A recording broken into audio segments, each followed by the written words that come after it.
Vi skal i gang med et weekendprojekt. Ællingerne de er simpelthen blevet så store, at det er tid til, at vi får bygget en lille løbegård til dem. De kan komme med ud og undersøge haven lidt, når der er lidt mildt sensommervejr. Så det skal vi i gang med nu. Let's go!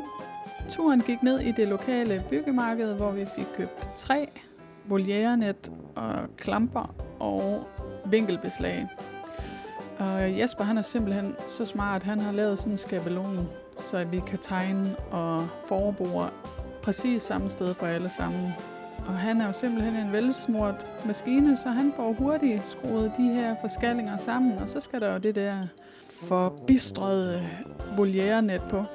Der var lidt opstartsvanskeligheder, men det lykkedes til sidst, og ret hurtigt fik vi samlet sådan 7 rammer, som så skulle sættes sammen ud i haven, og det var jo alle mand på dæk, som I nok kan se, både dem med 2 og 4 ben.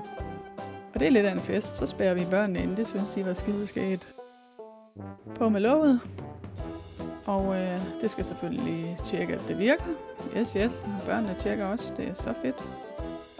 Og alle får jo selvfølgelig en high five til sidst.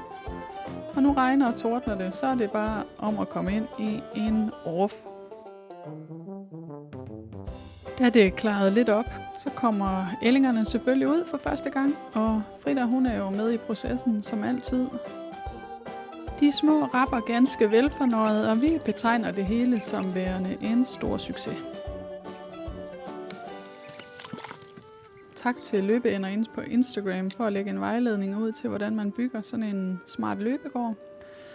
Den næste video bliver sådan lidt hyggelig.